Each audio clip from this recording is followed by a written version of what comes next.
Want to catch your opponent off guard in the Vienna game? In this video, I'll show you a deadly gambit trap that can lead to a quick and crushing victory. Stay tuned. It begins with the move pawn to e4, and the most common response from black is pawn to e5. Now, instead of playing knight to f3, we plat knight to c3, which leads to the Vienna opening. Now, black has a couple of main responses, and one of the most common is knight to f6. This allows us to play the Vianna Gambit, which starts with pawn to f4. While this move might seem risky, it is actually quite strong. Most players will capture the pawn, and now we play the powerful move pawn to e5. At this point, the knight on f6 has no safe squares and is forced to retreat. However, we must be cautious of black's potential threat with queen to h4. To counter this, we simply develop our knight to f3, securing a strong position. Now, let me show you a clever trap. The best and most natural move for black is pawn to d6, reinforcing the center and opening the diagonal for the light-squared bishop.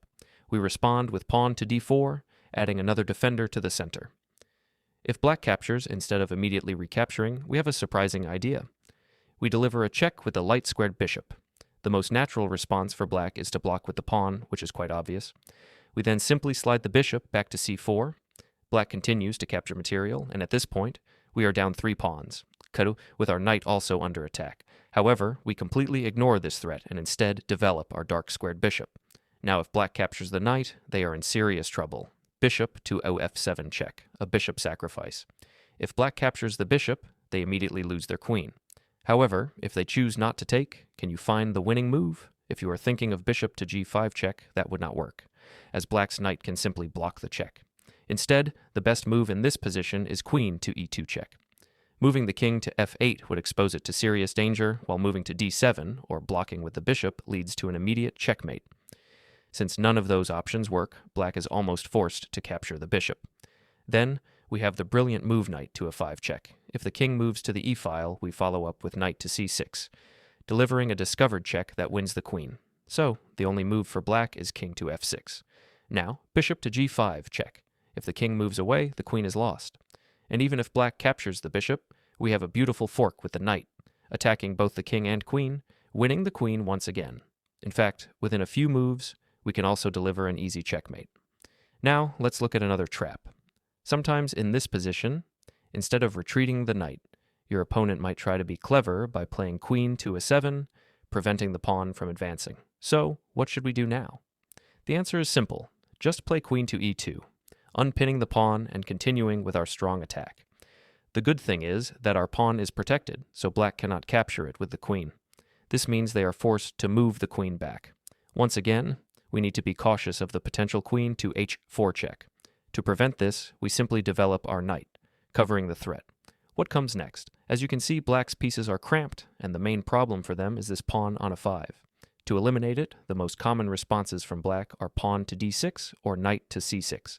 Let's examine them one by one. If black plays pawn to d6, we have an absolutely killer move, knight to d5. This move attacks the queen and also sets up a deadly check. Playing queen to e6 is clearly losing for black. So, in most cases, black will try queen to d7 or queen to d8. However, it doesn't really matter which move they choose because we already have a strong discovered check lined up. A simpler way to continue the attack is to immediately capture the pawn, putting black in serious trouble. The rook is under attack, so black captures with the queen, but this allows us to deliver a discovered check, and once again, the queen is lost. Now, what if instead of pawn to d6, black plays knight to c6? In that case, we respond with pawn to d4, strengthening the center and attacking the pawn on f4. If black does not defend it, and if black advances this pawn, we attack with our knight, just as we saw earlier, leading to a completely winning position for white. Let's go back. We just saw how black is completely losing after accepting the Vienna Gambit. But what if black declines the gambit and defends with either pawn to d6 or knight to c6? Let's first look at knight to c6. This is also not a great option for black because after captures and recaptures, we immediately attack the knight, forcing it to retreat. Then we threaten the other knight, pushing it back as well. Next, we develop our knight, ensuring that queen to h4 check is no longer a threat. Black will likely try to open up the center, but we simply continue developing. There's no need to worry about the pawns, just focus on activating all your pieces and safely castling on the king's side. With the open f-file, we can now launch a powerful attack on black's king using our entire army. That was against knight to c6. Now, what if black declines the gambit with pawn to d6? The ideas are quite similar. First, develop the knight and attack the center. If black develops the other knight, we can immediately pin it with our light-squared bishop. Then, we open up the diagonal, exchange the knight, and start putting pressure on the center. We can castle kingside and use the open g-file to launch a strong attack. In the long run, this is a great position for white to play. However, there is one move that actually keeps black in the game, declining the gambit with pawn to d5. This move is not very intuitive, and I can guarantee that most players who have not studied this line will never think of playing it. That being said, this is the main line. After we capture the pawn, black can recapture with the knight, as it is protected by the pawn on d5.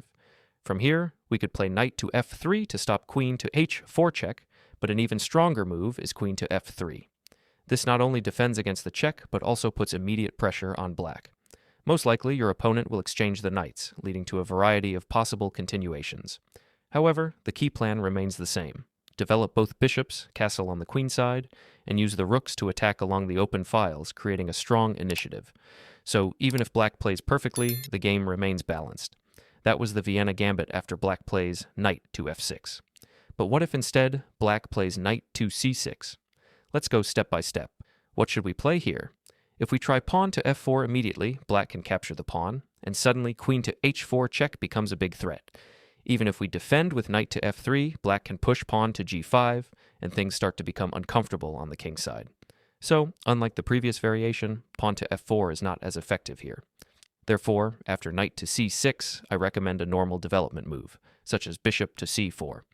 You might be wondering, why not develop the knight first? Let's explore that next. Well, in many of these variations, we might want to quickly play pawn to d3 or pawn to f4 to exchange the central pawns and take advantage of the open g-file. So it's best to keep all options open for the future. Therefore, we first develop the light-squared bishop to c4, keeping the flexibility to play pawn to d3 or pawn to f4 whenever needed. Now, many players will simply try to mirror our move by playing bishop to c5. Here we have a beautiful move, queen to g4, directly attacking the pawn on g7. Most players in this position will respond with queen to f6, defending the g7 pawn while also threatening the f2 pawn. If you are thinking of saving the pawn on f2, forget it, because we have a much stronger move, knight to d5. Even if black captures the knight on d5, there's not much they can do after the check. And no, this is not a checkmate, but black loses the queen, so there's no good way for black to follow up on this attack. Additionally, we are threatening to capture both pawns on g7 and potentially both of black's rooks as well, so it's not easy for black to defend. Many players try pawn to d6 in an attempt to counter, but we can simply capture the pawn on g7. We don't even need to take the rook right away, we just attack the queen with our knight. If black captures the knight, we counterattack with our rook. Black can't just move away because we are relentlessly attacking.